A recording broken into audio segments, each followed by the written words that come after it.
उत्तराखंड के मुख्यमंत्री पुष्कर सिंह धामी ने नई दिल्ली में निर्माणाधीन भवन उत्तराखंड निवास का निरीक्षण किया, जहां सीएम ने कहा कि निर्माण कार्य को गुणवत्ता बनाए रखते हुए तय की गई निर्धारित समय सीमा में पूरा करना सुनिश्चित किया जाए।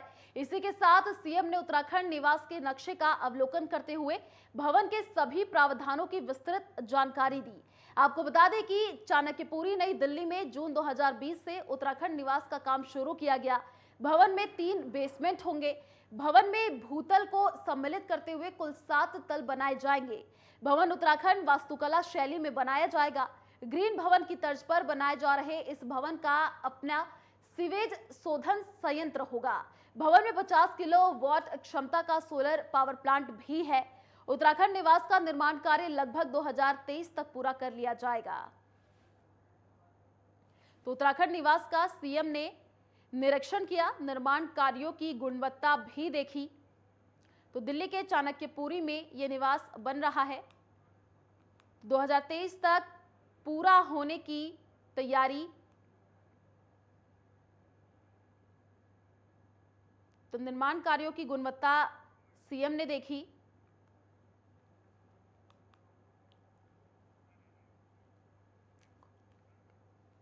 और इसी खबर पर अधिक जानकारी के लिए संवाददाता योगेश हमारे साथ लाइव जुड़े हुए हैं। योगेश, देखिए, उत्तराखंड निवास का निरीक्षण सीएम धामी ने किया और ऐसा है कि 2023 तक ये बनकर तैयार भी हो जाएगा। क्या अभी जानकारी मिल पा रही है?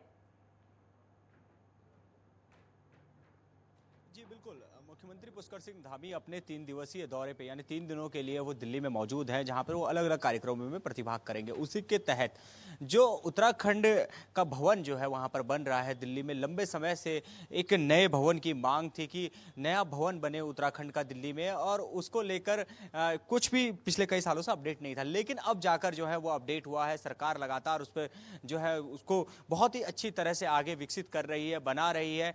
जिस तरह से आपने भी बताया है कि 2023 तक वो बनकर पूरी तरह से तैयार हो जाएगा, तो एक अत्याधुनिक भवन होगा। अगर देखा जाए तो जो 21वीं सदी के लिए जिस तरह का भवन चाहिए, उसी तरह से उसको एक ग्रीन भवन के तौर पर उसको पूरी तरह से विकसित किया जा रहा है, क्योंकि बड़ी संख्या में उत्तराखंड के लोग दिल्ली जाते हैं। उसके साथ ही अगर हमारे कोई बड़े जैसे मुख्यमंत्री अगर हो गए, कोई भी बड़ा जो नेता है अगर वो दिल्ली जाता है तो वो वहीं पर रुकने की कोशिश करता है, और ऐसे में अगर स्थिति उसकी अच्छी नहीं है तो उससे काफ़ी परेशानी खड़ी होती है, जो अभी तक होती आ रही थी। लेकिन अब जिस तरह से बन रहा है और अत्याधुनिक बन रहा है, उससे काफ़ी जो है वो राहत मिलने जा रही है उत्तराखंड के लोगों को और सभी लोगों को। जी योगेश, इस निर्माण में क्या क्या, अगर बात की जाए, खासियत क्या रहने वाली है?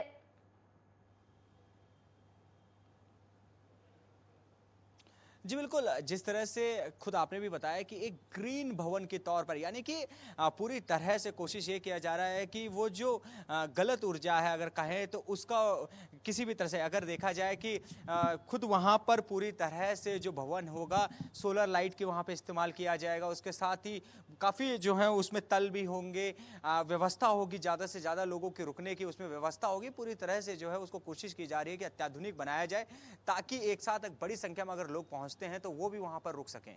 जी योगेश, देखिए, 2023 तक तो ये बनके तैयार हो जाएगा। ऐसा कहा गया था कि 2020 में ही इसका काम शुरू हो गया था, लेकिन किसी कारणवश ये नहीं हो पाया था। तो क्या लगता है 2023 तक ये पूरी तरीके से तैयार हो जाएगा?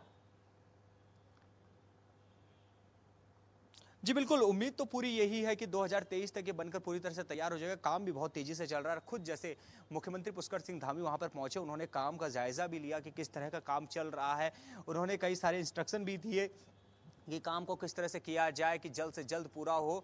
तो पूरी उम्मीद है कि 2023 तक जो है ये बनकर तैयार हो जाएगा और इसका इस्तेमाल भी शुरू कर देगा उत्तराखंड। जी योगेश, देखिए, सीएम पुष्कर सिंह धामी दिल्ली पहुंचे हैं और आजादी के अमृत महोत्सव के तहत आज एक बैठक भी की जा रही है।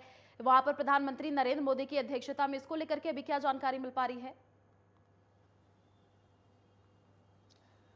बिल्कुल, सबसे बड़ा जो कार्यक्रम है उनमें से एक कार्यक्रम यही है जिसके लिए मुख्यमंत्री दिल्ली पहुंचे हैं, और 4:30 बजे वो बैठक होगी। उस बैठक के लिए मुख्यमंत्री पुष्कर सिंह धामी वहां पर पहुंचेंगे, प्रतिभाग करेंगे उस बैठक में, और जिस तरह से भी जो भी बैठक का रहेगा उस पर प्रतिभाग करके आने वाले समय में जो हो पता चल जाएगा आखिर क्या कुछ है। क्योंकि जिस तरह से एक पूरी तरह से अमृत महोत्सव मना रही है सरकार, केंद्र सरकार मना रही है, प्रदेश सरकार उसके साथ आगे बढ़ रही है। घर घर में जो है वो तिरंगा फहराने का एक तरह से जो है वो चल भी रहा है। हर व्यक्ति को खुद प्रधानमंत्री नरेंद्र मोदी ने कहा है कि आप भी ज़्यादा से ज़्यादा इसमें प्रतिभाग कीजिए, तो प्रदेशों को भी प्रतिभाग करना है और उसी के तहत किस तरह से इस कार्यक्रम को पूरा आगे बढ़ाया जाएगा, इसको लेकर वहाँ पर मुख्यमंत्री पुष्कर सिंह धामी रहेंगे, बातचीत की जाएगी, जानने की कोशिश की जाएगी कि खुद शायद हो सकता है कि प्रधानमंत्री जानने की कोशिश करें कि उत्तराखंड में किस तरह से ये सब आगे बढ़ रहा है, किस तरह से पूरा का पूरा जो है कोशिश की जा रही है इस अमृत महोत्सव को सफल बनाने की, ये सब चीज़ करें। क्योंकि 3 दिन का दौरा है उनका, कई सारे कार्यक्रम है। जिस तरह से अगर कार्यक्रम की बात करें तो नीति आयोग की गवर्निंग काउंसिल की जो है उस बैठक में भी वो प्रतिभाग करेंगे, कल करेंगे, उसमें बड़ी बैठक होगी ये अगर बात करें हम। क्योंकि इस तरह से जो नीति आयोग की जो गवर्निंग काउंसिल की जो बैठक होती है वो बहुत महत्वपूर्ण मानी जाती है किसी भी प्रदेश के लिए। हर जी। प्रदेश को नीति आयोग बताता है कि आपका किस तरह से आप आगे बढ़ रहे हैं, क्या कुछ आपको आगे बढ़ने में प्रॉब्लम हो रही है, किस तरह से आप इसको अगर सही करते हैं तो और अच्छे से आगे बढ़ सकते हैं। तो इन चीज़ों को लेकर 7वीं बैठक है ये और इसमें खुद मुख्यमंत्री पुष्कर सिंह धामी मौजूद रहेंगे। उसके बाद राष्ट्रपति भवन जो कल्चर सेंटर है उसमें भी जाएंगे राष्ट्रपति, कल ही माफ़ कीजिएगा, मुख्यमंत्री जो है वो कल ही इसमें भी जाएंगे, वहाँ पर भी देखेंगे क्या कुछ है, वहाँ पर भी जाएंगे। और उसके बाद अगर 8 तारीख की बात करें तो जो परिवहन मंत्री हैं, सड़क एवं परिवहन मंत्री नितिन गडकरी, उनसे मुलाकात करेंगे। उत्तराखंड में इस समय केंद्र की बहुत सारी प्रोजेक्ट चल रहे हैं और उनमें से एक जो सबसे महत्वपूर्ण प्रोजेक्ट माना जाता है वो सड़कों को लेकर ही है। फिर चाहे हम बात करें दिल्ली से लेकर देहरादून तक का कॉरिडोर जो बन रहा है सड़क का, उसकी बात करें, या फिर हम बात करें जो ऑल वेदर रोड या फिर चारधाम यात्रा मार्ग जो बन रहा है उसकी बात करें, उसको लेकर अपडेट लेंगे। या हो सकता है कि मुख्यमंत्री उनसे बताए कि अपडेट कैसा है, किस तरह से आगे बढ़ रहा है पूरा का पूरा प्रोजेक्ट।